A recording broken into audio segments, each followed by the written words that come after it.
Hey everyone, we're back with another episode of the AC Podcast. Ooh, a lot of disappointing stuff from a lot of playoff teams this week. A lot of disappointing stuff. On the docket, we got the Chiefs, Bucs, of course. Get to some Titans and Colts. Get to this disappointing loss for the Arizona Cardinals and what they have to do going forward. Get to some 49ers, Rams. And then we'll get to some Eagles, Seahawks. Yeah, that's what I'm feeling right now. But another long week of football, man. Another long week. Just looking at the Chiefs-Bucs game, obviously, 27-24. Chiefs won this game. I expected them to win this game. Bucs have lost 3 of their last 4 games. Not looking stellar on any front right now. Tom Brady does not look impressive right now on any front either. And so I have a fan question that I'm just going to loop in with my talk about the Tampa Bay Bucs. What is the best and worst case scenario for the Bucs? Best case scenario is they go to the Super Bowl because they're built to win now. Tom Brady's only here for two years, I believe, 3 years. So they're built to win now. Everything's in place for the Bucs to win now. So that's the best case scenario is Super Bowl. Worst case scenario is you miss the playoffs entirely.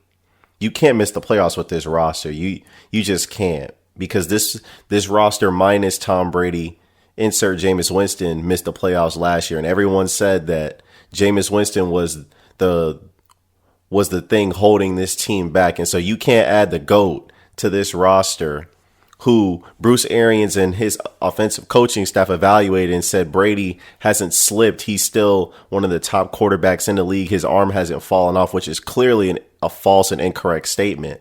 But you can't miss the playoffs with that guy that you evaluated and said he hasn't had any slippage in play. With this roster and the amount of talent that you've surrounded him with, you can't do that. The Bucs have invested everything in Tom Brady and putting the pieces around him to be successful. They invested a first-round pick in a tackle, Tristan Wirfs. They re-signed Donovan Smith. I mean, they got Rojo. They got LaShawn McCoy. They got Keyshawn Vaughn. They got Leonard Fournette. They added, a good friend of his, Antonio Brown. So they don't have a license to lose. They added Rob Gronkowski. They don't have a license to lose games or miss the playoffs. Missing the playoffs entirely would be totally unacceptable, especially when it looks like all 7 seeds in the NFC are basically locked in. But now you have the Vikings creeping in potentially. You have the 49ers who are on the upswing. But for the most part, I think the NFC teams are locked into the playoffs minus whoever wins the NFC East. But for the most part, the 6 other teams, you have the Saints, you have the Packers, you have who's the other division winner? You have the Seahawks currently leading the division. Then you have the Rams, the Bucs, and the Cardinals currently as the 6 teams that are in the playoffs. And so that only leaves one team to come out the NFC East between the Washington football team, the Giants, the Cowboys, and the Eagles. And so completely missing the playoffs would be the worst case scenario. But I want to take it a step further with the Bucs because this stuff it's just been disappointing to watch overall. I just don't really get what the Bucs are doing overall. I mean, when you look at how the Bucs are built, right? The Bucs are built to throw the football. Number one, we know this because Bruce Arians is an no risk it, no biscuit guy. He's a downfield passing game type of guy, and except for 1 year. When he was with the Cardinals and David Johnson was an all-pro at running back, Bruce Arians is not known for running the football that much. That was the case last year with Jameis. That's the case this year with Brady. Everyone keeps saying, they need to hammer it with Rojo and Leonard Fournette. But the Bucs aren't built that way. They don't have a physically imposing offensive line to establish the running game and run all over teams. The only teams they've run all over are the sorry teams that they've dominated, the below 500 teams that they've dominated. Other than that, let's look at their rushing totals against quality competition. You got 26 carries for 86 yards, 3.3 yards per rush against the Saints the opening game of the season. Then you go to the Bears game. What do they have? This game they actually ran pretty effectively. 20 carries for 106 yards, 5.3 yards per carry. Then you go to the next Saints game. Another quality opponent. Wrong team. 5 carries, 8 yards, 1.6 yards per carry. That's not going to get it done at all. Excuse me. Then you go down to the Rams game. 20 carries for 37. No, wrong team. 18 carries for 42 yards, 2.3 yards per rush. That's not going to get it done. And then you go to against the Chiefs. 13 carries for 75 yards, 5.8 yards per rush, but they get taken out of the game too quickly. All these games, they were down. They were down big to the Saints, obviously. Down considerably to the Rams at one point, and then down 17-0 to the Chiefs. So Tampa's obviously not a team. They're not built to run the football except against sorry competition. When you look at the games where they've ran a lot, they ran all over the Panthers. 22 carries, 122 yards, 5.5 yards per carry, 3 touchdowns. That was the first meeting against the Panthers. Then you look at the second meeting against the Panthers. 37 carries, 210 yards, 5.7 yards per carry, 2 touchdowns. You look at their game against the Raiders. This one, they didn't even have that much yards. They threw all over them this game. But my point is, you don't see the Bucs as a physically imposing running team. They're not built like the Titans. They're not built like the Ravens. They're not built like the Browns either. That's not how they're built. Even if you want to compare them as far as talent wise to the Browns, as far as like skill position players and whatnot, Kevin Stefanski comes from the coaching tree of the zone running scheme with play action off of it. Bruce Arians is just a strictly drop back pass, throw it deep kind of guy. And so when you're looking at the philosophies and then you're looking at what Tom Brady is used to in New England, typically a lot of short to intermediate stuff, a few deep shots with play action. It's a contrast of styles. Now, that's no excuse, though, and this is why I'm not giving Tom Brady a pass, because yesterday, what was he? 27 of 41, 345 yards, 3 touchdowns, 2 interceptions. This is the thing I don't understand, because on the season, right, Tom Brady has 28 touchdowns, 11 interceptions, second only to Carson Wentz. People keep making excuses every time Tom Brady throws a pick. Every time he throws a pick, Lord forbid that it's a bad pass, like the two bad interceptions he threw against the Rams last Monday night. Far be it for Tom Brady to make bad passes. Everyone always seems to have an excuse. Oh, it's the play calling. It's Bruce Arians. It's Byron Leftwich. They're not running the ball enough. The receivers. It's the miscommunication and the chemistry. Oh, it's the deep. Like it's everyone else's fault except Tom Brady's. Number one, Tom Brady chose to come to Tampa. So he evaluated the situation and made his choice between the Chargers and Tampa and decided Tampa was the best place for him. Number two, all the national media, everyone was saying when Tom Brady came here, oh, he's got an embarrassment of riches, weapons everywhere, weapons galore, Mike Evans, Chris Godwin, 2 Pro Bowl receivers, O.J. Howard, Cameron Brate, and he's brought Rob Gronkowski out of retirement, Antonio Brown, Ronald Jones in the backfield. Oh, now they've added LaShawn McCoy. Oh, now they've added Leonard Fournette. Oh, they took in a first round tackle. Oh, they re-signed the other tackle. They got a good center. Like, you've heard all these things. Oh, Bruce Arians, he's a good play caller. Look what he did with Jameis Winston. Surely he can do better now that he has a better quarterback. Like, you hear all these things, and it's just... So why is Tom Brady not being held responsible? Because I'm looking at the embarrassment of riches that this guy has, and all I heard last year in New England was he doesn't have enough help. Now he has the help, and we're criticizing the play calling. And then you have Bruce Arians come out earlier today and say the only plays he's calling are the ones that Tom Brady picks. So clearly something's not adding up here. because people are getting on Bruce Arians and his coaching staff, and I just don't understand why. Tom Brady has Mike Evans. He has Chris Godwin. He has Ronald Jones, who's a top 5 rusher in the league right now. He has Antonio Brown, who's one of the best receivers to ever play the game and is still a good receiver in the league. He has Scotty Miller, who's a pretty good third or fourth receiver coming off the bench. They have depth at receiver. Tyler Johnson, he's made some plays when he's come in limited action. Ronald Jones, like I already mentioned, he's got a pretty good offensive line. What is the excuse? I don't get it. I'm sorry, but there's no way you can be making concessions for Tom Brady. Yesterday, they didn't even have a first down in their first 4 drives. They were struggling. Now, I get it. Chiefs went up 17-0, and Todd Bowles, that was a disgraceful game plan that you had. Disgraceful. You had Carlton Davis in single coverage, a guy who ran a 4.58 at the combine as a corner, guarding a guy who ran a 4.2, 4.3 in single coverage. You're missing your most athletic corner, Jamel Deaney. You decide to match up Carlton Davis, who's a physical corner who wins by pressing receivers and getting physical with them at the line of scrimmage. You decided to single him up in coverage on the fastest guy in the league by far and not give him any safety help. I don't know what Todd Bowles was drawing up as far as a defensive game plan, but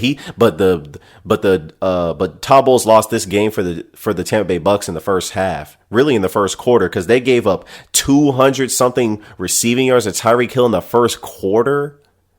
I mean, my gosh, that's just deplorable on so many fronts. And so when you're looking at this stuff, I mean, I don't even really need to get into it from the Chiefs standpoint. Obviously, we already know Patrick Mahomes is special. He got the ball 4 minutes left. Tom Brady never saw the ball again. This is Patrick Mahomes' world. Everyone else is just living in it. The Chiefs are clearly the favorites in the entire NFL to repeat and win the Super Bowl, although their defense is highly suspect and they can be had, especially at the linebacker spot and run and pass coverage. And to a lesser degree, their secondary a little bit, and they need to work on getting some pressure on the quarterback as well, because Frank Clark clearly is not the same. He doesn't look the same. Chris Jones, he's the only guy really pushing the pocket in the middle of the defensive line, so they got to get those things fixed. But as long as you have number 15, most of the time you're going to win. Clearly, they've only lost 1 game over the last calendar year, so it's going to take at least 30 to 35 points to beat the Chiefs, and Patrick Mahomes, and they can embarrass you. They can come from behind and get you, or they can just blow you out the building. And that's the scariest thing for any team when you're playing them, is that even if they're down, you have them down.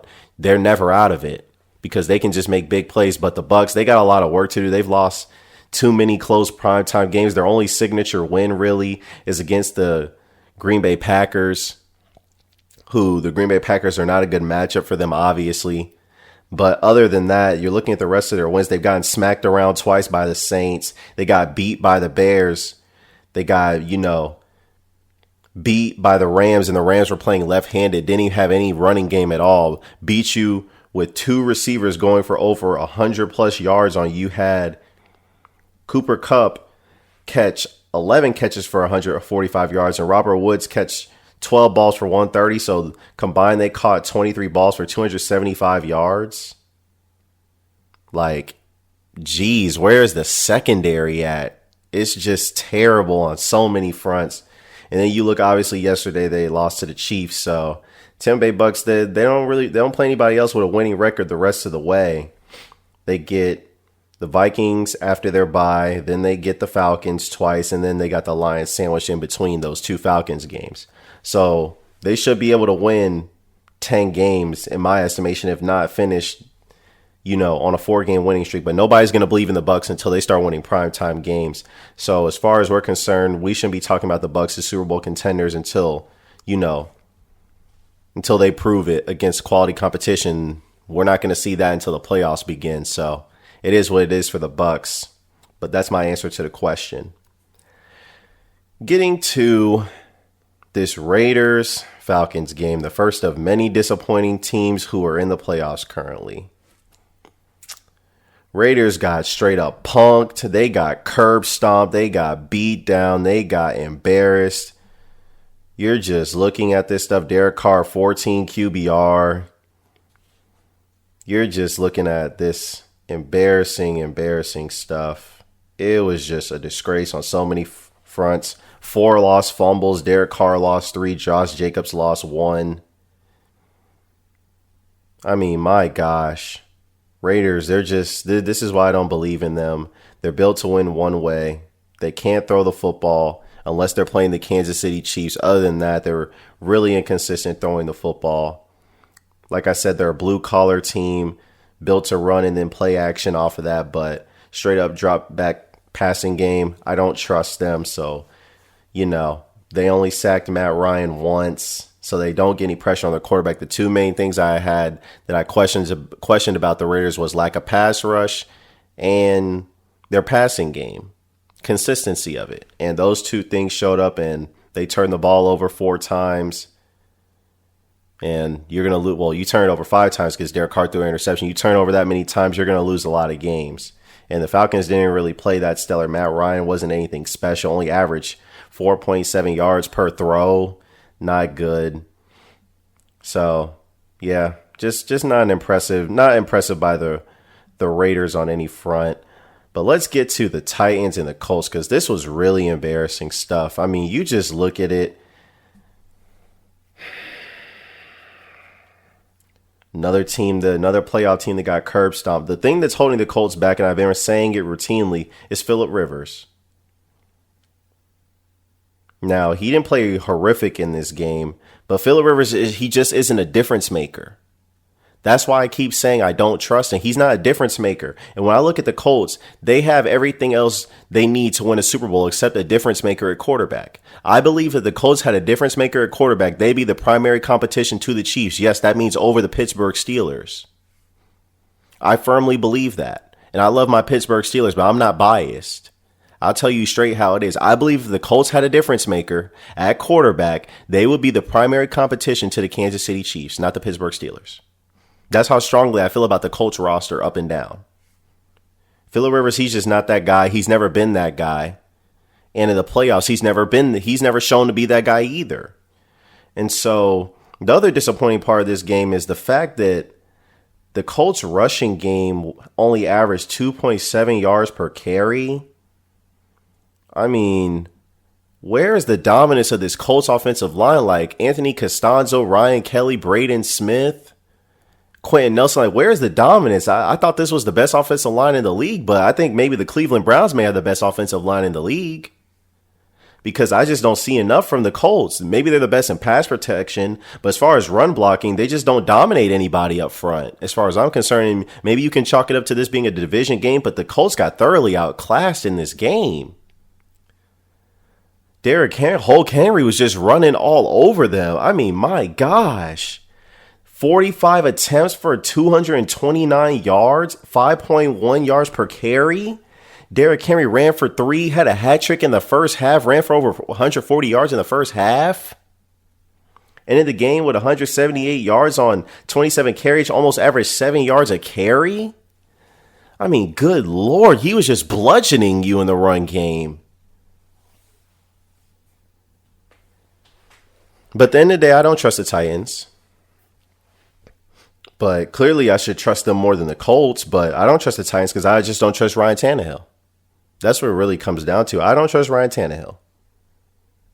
He had an okay game. Nothing to really knock your socks off or anything like that. But he had a respectable game. Didn't have to do that much. Play action. The biggest... You can protect Ryan Tannehill because he has the most dominant back in the league. Derrick Henry can dominate on any Sunday. And even when he doesn't dominate, just the impact of having him on the field is just so monumental. It's just so monumental. You just can't describe it. Like this guy, he can run for 200 on you on any given Sunday. That's unheard of. Other than maybe Dalvin Cook or Christian McCaffrey. I mean, Derrick Henry's a top 3 back. And like I say, he's probably the most dominant back. He's like the Shaq of running backs. That's literally what he is. He's like the Shaq of running backs. You may not consider him the best because he doesn't catch balls in the passing game, but he is a dominant force. Make no mistake about it. This guy is a dominant force. He is literally the Shaq of running backs.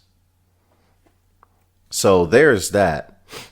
But moving right along, the Cardinals were another team that I'm just thoroughly disappointed in. And this is why I kept saying, do not hop on the Cardinals hype train so fast. They're probably a year away. The same thing I was saying about the Dolphins, because they lack experience.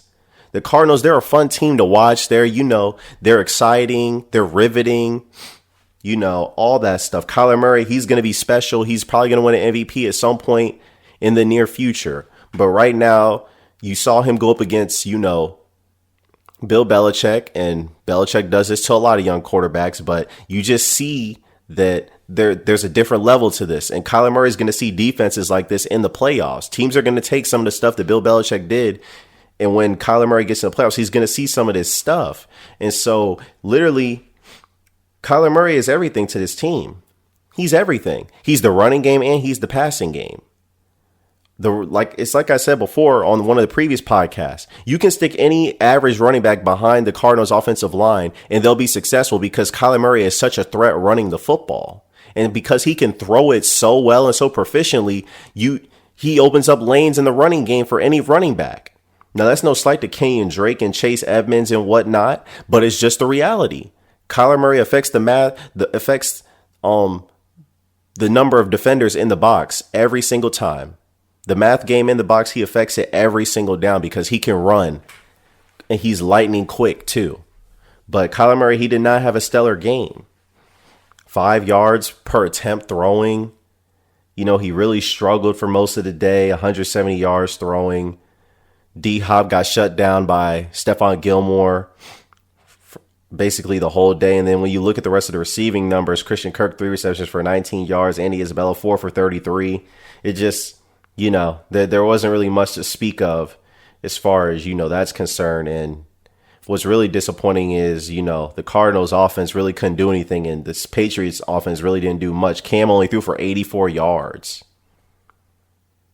And the rush defense was relatively respectable too. The Cardinals, that is, 30 carries for 110 yards, 3.7 yards per carry. That's relatively respectable for them.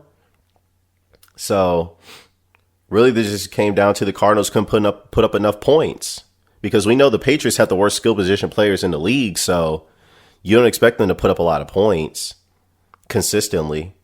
So it just really came back down to Cliff Kingsbury and Kyler Murray couldn't put up enough points, couldn't manufacture enough offense to win this game.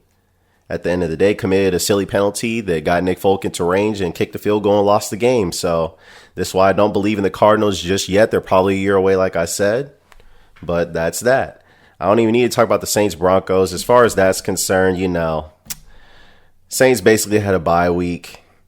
You're looking at this, both quarterback, the Broncos are playing a wide receiver off the practice squad at quarterback, because all 4 quarterbacks got placed on the COVID reserve, list and whatnot. So, this guy, Kendall Hinton, was starting 1 of 9 for 13. The quarterbacks in this game for both teams combined for 91 yards throwing. That's just pathetic. So we need not even really talk about it. The Saints ran roughshod all over the Broncos, 44 attempts for 229 yards. Not really much to speak of here. Yeah, they got dominated as I expected. Getting to the Rams and the 49ers. 49ers are not out of this by any stretch, but who knows? Jimmy Garoppolo, don't really trust him that much, but we'll see. But Jared Goff, man, my gosh. On any given Sunday, Jared Goff can look like the worst quarterback in the league. And that's the trepidation I do have with the LA Rams, is they have the most complete team in the NFC to me, other than the Saints. But on any given Sunday, Jared Goff, he can look like the worst quarterback in the league. Had a QBR 10, 2 interceptions, a lost a fumble. The Rams got back into this game after being down in it early, scored 17-20 unanswered, but just wasn't enough at the end of the day. Divisional game, obviously, but Kyle Shanahan is undefeated against Sean McVay, and he just owns him. So, there's a lot of good offensive. There's a lot of good offensive minds in this division between Cliff Kingsbury, Sean McVay, and Kyle Shanahan, obviously. But yeah, the Rams, they're just Jared Goff, you just don't know what you're going to get from him. He's too much of a wild card, and that's why they ultimately lost this game. But they're still in prime position to win the division. They still have a game to play against Seattle, so they can right the wrong and get back on track. But we'll see what happens with that. And then we get to the Philadelphia Eagles and the Seahawks game.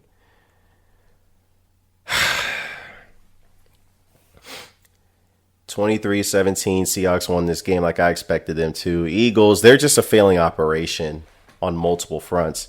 You're looking at Darius Slay. He's obviously no Jalen Ramsey. No disrespect to Darius Slay. He's a top 10 corner, but Jalen Ramsey's the best corner in the league.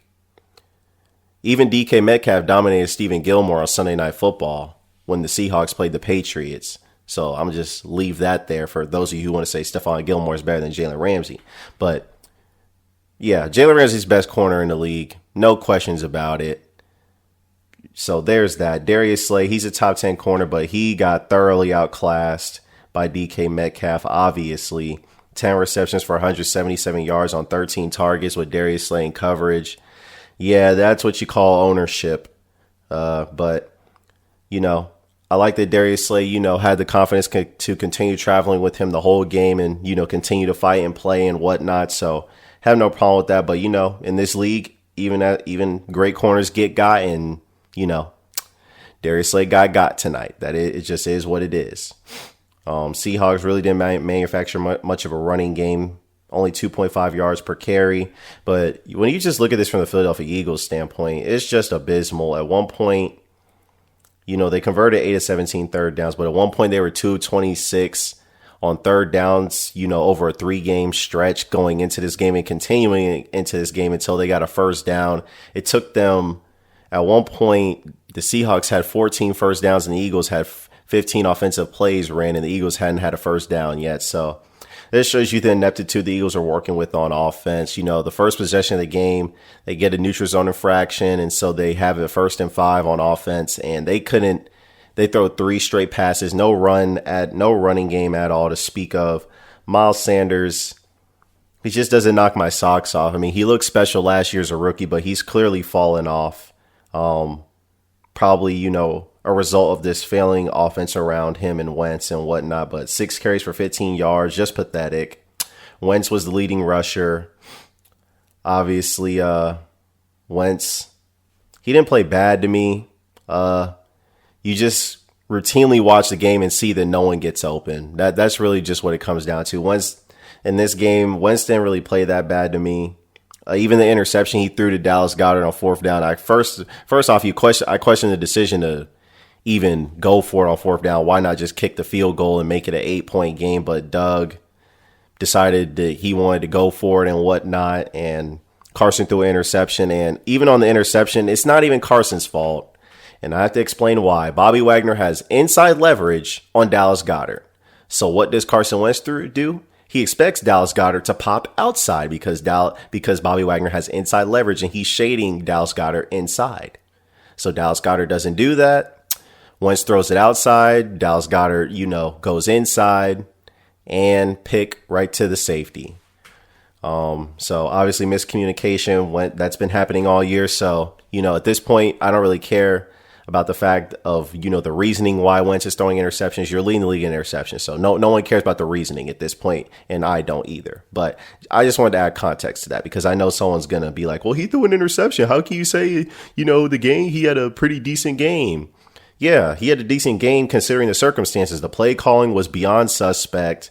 The receivers, they're not getting open. He got sacked 6 times by the Seahawks, and the Seahawks had the worst pressure rate in the league as far as defensive line. And somehow, some way, the Eagles managed to give up 6 sacks. It's just abysmal, It's just a failing operation at so many levels. And, for people to continuously try to defend Howie Roseman and say, oh, well, he won the Super Bowl 3 years ago. That's the most idiotic thing I've heard people say. That's the worst argument you can make for Howie Roseman. Because if this guy built a Super Bowl contender 3 years ago and now the Eagles are 3-7-1, what does that say about him? Because people want to act like, oh, Howie Roseman's the only person that contributed to winning that Super Bowl when it was Doug, when it was Carson too, when it was Nick Foles. when it was Frank Reich, who's the coach of the Indianapolis Colts right now. Like, it was a lot of people. It wasn't just Howie Roseman who deserved credit for getting the Eagles that Super Bowl. But the difference is Howie Roseman got lucky and hit on every single free agent decision in that season. Since then, he hasn't hit on any free agent decision other than Darius Slay. And then when you look at it even further, the Eagles have only drafted one Pro Bowler since 2013. That's Carson Wentz. Haven't drafted any defensive Pro Bowlers since then. The last one they drafted was Fletcher Cox in 2012. So this is just a failing operation. They have to tear it down. There is no way that you can convince me that the Eagles winning this division will be a good thing. It would be a terrible thing. Like, after watching the game tonight, like, heads have to roll. Like, someone has to be fired for this. This is fireable. This has to be. The offense is in a league where teams are scoring 30 points regularly. The Eagles look like they're playing a different sport every week because they struggle to score. Other than that garbage time touchdown, the Eagles struggled to score for 60 minutes of this game. They had 9 points. They struggle to score. Like, it's hard. Do you know the Eagles and the Jets are the only two teams who haven't scored 30 points this year?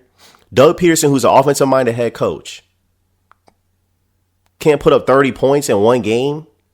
And some of y'all say, oh, well, Carson's leading the league in interceptions. He's leading the league in turnovers and all this stuff. Do you see the supporting cast this guy has around him? Did you guys watch the game? The Seahawks were giving up the most passing yards per game in the league and had the worst pressure rate as far as the defensive line in the league. And they came out of this game. They had 6 sacks and they shut down the Eagles passing game completely for most of the game. So what does that say? And I've even seen other coaches with lesser quarterbacks than Carson Wentz. I'm talking about Jared Goff and Jimmy Garoppolo for Kyle Shanahan and Sean McVay respectively be able to put up points with lesser quarterbacks. So clearly Doug Peterson's offense is predictable and it's gone stale because Kyle Shanahan and Sean McVay can find some way somehow to get their quarterbacks easy reads and put up 30 points with those guys. And no one would say either of those quarterbacks are more talented than Wentz. Maybe you can say, oh, those teams have better weapons when you're looking at Deebo Samuel, Brandon Ayuk, you're looking at George Kittle, you're looking at, the vast array of running backs on the San Francisco 49ers, and then you're looking at the Rams with Cooper Kupp, Van Jefferson, Robert Woods, Higbee, Anthony Verrett, or whatever his name, Everett, in the vast array of running backs they have. But even still, you're telling me as an offensive mind, you can't put up, like, what's the most points the Eagles have put up this year? Well, let's look. The most points they put up is 27 against the Giants, against the Washington football team in week 1. Those are the most point. No, the most points they put up is 20. No, it's 28 against the Ravens in a loss, 29 against the Steelers. So the most points they put up is 29 against the Steelers in a loss. In that game, they gave up 38. Like, the Eagles can't even crack 30. Them and the Jets. The 0-11 Jets and the Eagles are the only teams that not crack 30 this year on offense. Not one time in any game. So, it's just a failing operation from the top down. The Eagles have to tear this thing down. They have to tear this thing down. Because if they don't tear it down now, it's going to look worse next season. There's no way any Eagles fans should want this team to win games. There's just no way you can convince me of it.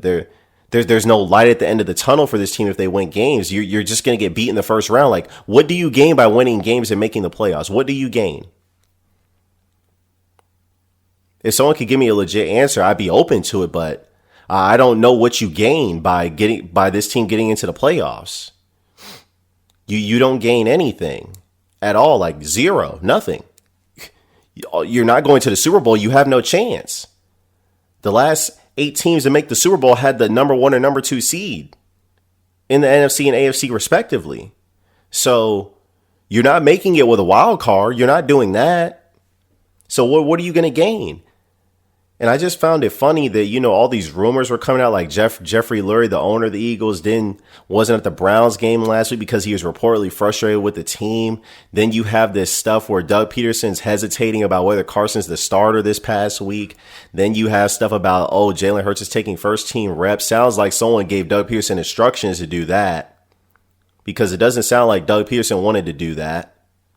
So it sounds like someone Most likely the owner, the GM gave him instructions to insert Jalen Hurts into the lineup or whatever. And at that point, it's just like Doug is literally, it feels like Doug is on the hot seat and he's just doing whatever he can to maybe save his job, because I just don't get it.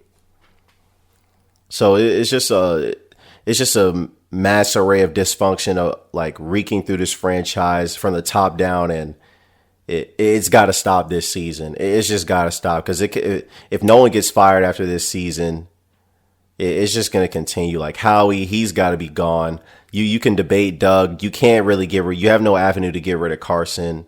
So, at this point, Howie has to go for sure. Doug, I can't really care less. I'd like to see him stay, but at this point, I really don't care.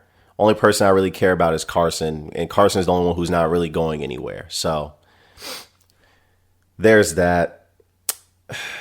Christmas season is coming around. Unfortunately, the Jets are winless, 0-11, trash. I don't even care about the Jets. I just wanted to say that. But yeah, that's really all I got for you guys. Just giving you a quick rundown of what's happened. If you guys have any questions, any concerns, and whatnot. Oh, last thing I wanted to say.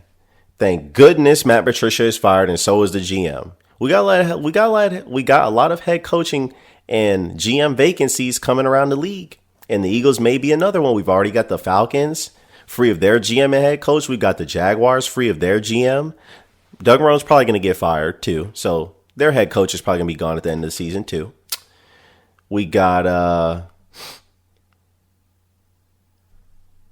the Bears. Yeah, that looks like that's going to get blown up too, because the Bears, they've been getting embarrassed, and the Windy City, they can't take too much more of that trash. The Jets, we already know their head coach is going to get fired. That's just inevitable.